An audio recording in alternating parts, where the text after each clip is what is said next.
chache zilizopita huko mbinguni, Shetani na malaika waligombana sana. Ugomvi wao mkubwa ulikuwa ni fimbo ya kichawi.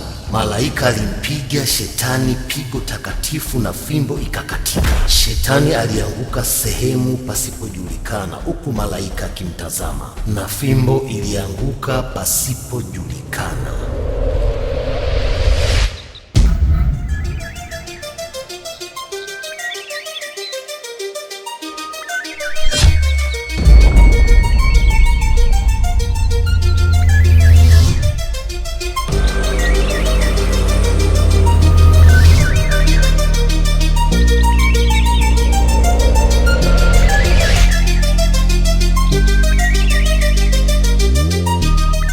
Mjumbe msomi akiwa amekaa kibarazani, anacheki Instagram, TikTok, Facebook, anaangalia mashabiki zake jinsi wanavyomkubali, anajaribu kutizama baadhi ya messages zinazotoka kwa mashabiki zake, kwa watu ambao wanakubali kazi yake ya ujumbe usomi. Nadhani watu wengi wanamfahamu huyu kwamba yeye ni mjumbe msomi, ni mjumbe ambaye anafanya harakati zake kisomi zaidi. Kwa wakati anaendelea kupitia zile peji zake, mara ghafla kidogo katokea ukilele, kutizama huku na huku, kuna kitu gani kinaendelea? Hii ni radi au ni kitu gani? Anaona mbele yake kitu cha ajabu, fimbo. Mjumbe kama kawaida yake akatizama, akaona hii mbona ishakuwa balai. Kaangalia kulia kushoto, katizama labda majirani wameona, hamna aliyeona. Kabidi kwamba atizame kwa cha kufanya, akaona bora asogee, yale mambo ya kizungu. Wazungu ndo kawaida yao hiyo, wakiona kitu wanafuata, tofauti na wabongo. Mbongo hapa angewasha kimbia, kwa sababu mamba ana itikadi za kizungu. Ikabidi asogee pale atizame, zama kulia na kushoto, hamna anayeona. Ikabidi sasa Mnyamwezi tena apinde mgongo hapo, akamate hiyo fimbo. Kama kawaida yake unapomuona hapo anaikamata fimbo, anajaribu kuitizama, anaona hiki kitu sio cha kawaida. Sasa hapo kibinadamu, yani unajua lazima utajiuliza maswali mengi sana. Hiki ni kitu gani? Mbona kimeanguka kutoka angani? Ni kitu gani? Unajua basi jamaa akawa anajiuliza hapo, mjumbe msomi anajiuliza maswali mengi katika kichwa chake kutaka kujua hichi ni kitu gani. Mwisho wa siku akakitupa pembeni, akawa amekipuuzia, akaona labda ni vitu vya kawaida tu.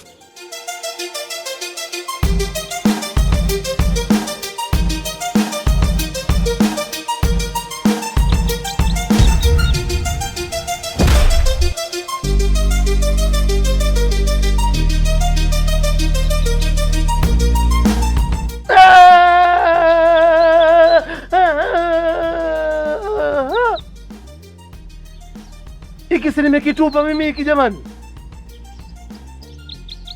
Uchawi upo. Uchawi upo.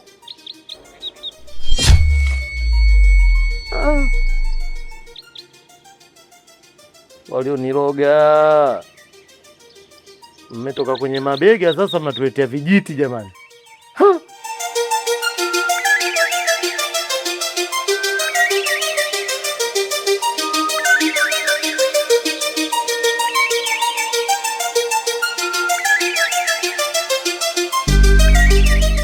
Hii fimbo ya kichawi nini?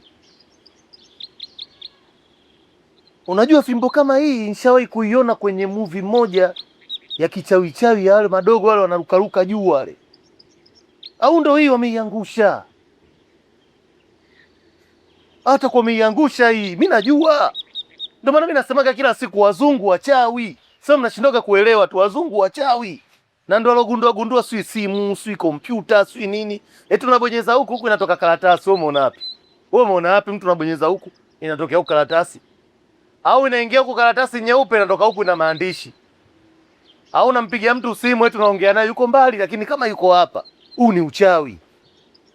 Hii movie sio inaitwa nini sui? Sio Harry Potter hii. Hii itakuwa Harry Potter hii. Hii stick ya Harry Potter hii. Na kuna neno moja alikuwa anapenda kulitamka ili neno hili.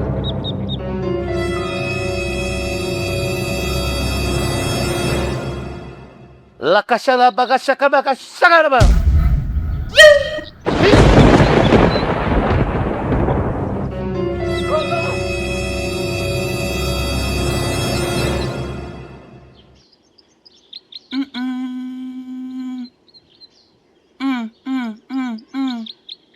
Tayari mama yangu. Mimi nilikuwa nataka kushangaa mimi waniache mwaka mzima.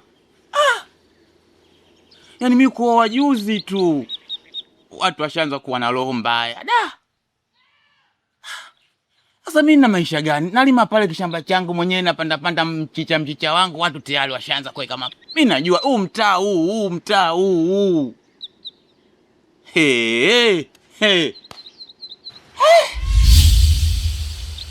Jamani. Hiki wali kimbunga.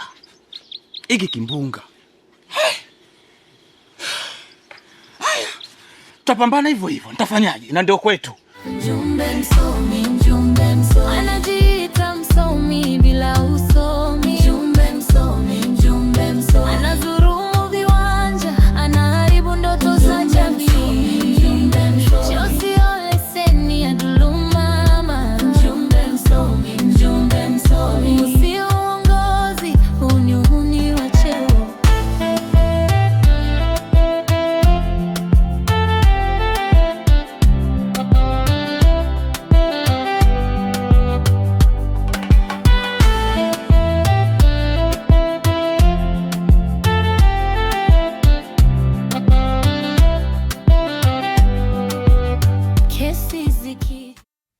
Bwana mjumbe, leo kuna tukio limetokea la ajabu sana. Unajua mimi nilikuwa nalima kule shambani kwangu kule. Sasa ghafla nimekuja nimerushwa. Nimekuja kuangukia hapa kwenye huu uwanja wako. Niko na jembe langu. Au hiki ni kitu mpaka mimi kimenifanyia hivi, mbona sielewi? Yaani uti hapa. Sasa huo utakuwa upepo. Kwa sababu gani nakwambia hivyo? Unajua hali ya hewa hii sasa hivi imebadilika sana. Unaweza kukuta upepo unakupiga, unatokea kule mbali, unakuleta kwa nguvu zote mpaka unafika hapa. Utakuwa upepo, niamini mimi, kimbunga naita, kimbunga. Huo upepo umekutoa kule umekuleta hapa, si ndio? Yaani wazungu wanasema imekumove from one place to another place. You feel me? So upepo mjumbe. Yaani kiukweli kabisa, mimi ninachokwambia ule sio upepo, kwa sababu kwenye huu mtaa wetu kuna watu wanachoyo. I don't want peace. Kwa mimi nimeoa miaka miwili tu nimeoa. Sawa? Na kishamba changu kile pale kinanipatia riziki, mwenyewe nalima mchicha, matembele, mboga nini, nakula vizuri na mke wangu na wauzia watu wanakunja. Kwa unazungumzia ushirikina. Uchawi. Kumbe hapo kuna uchawi hapa mtaani Mtaa una wachawi. Atakuwa nani huyo?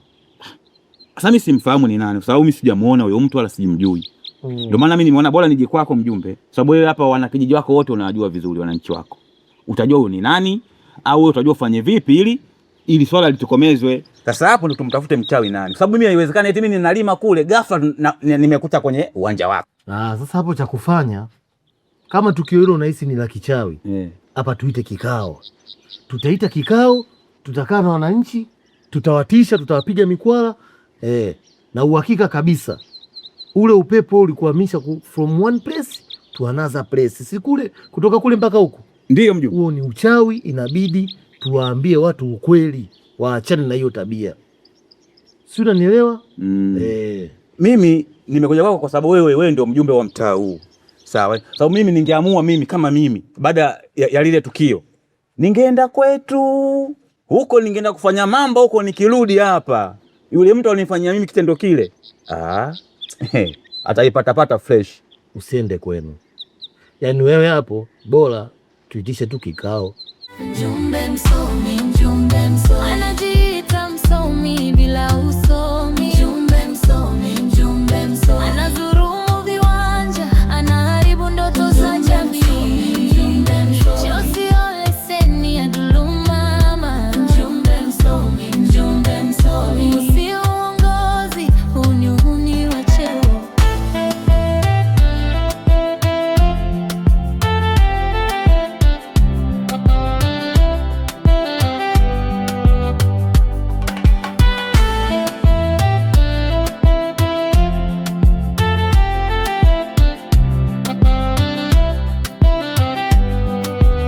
Kesi zikija napindisha sheria, ukweli unaumia. tunacheka pembeni.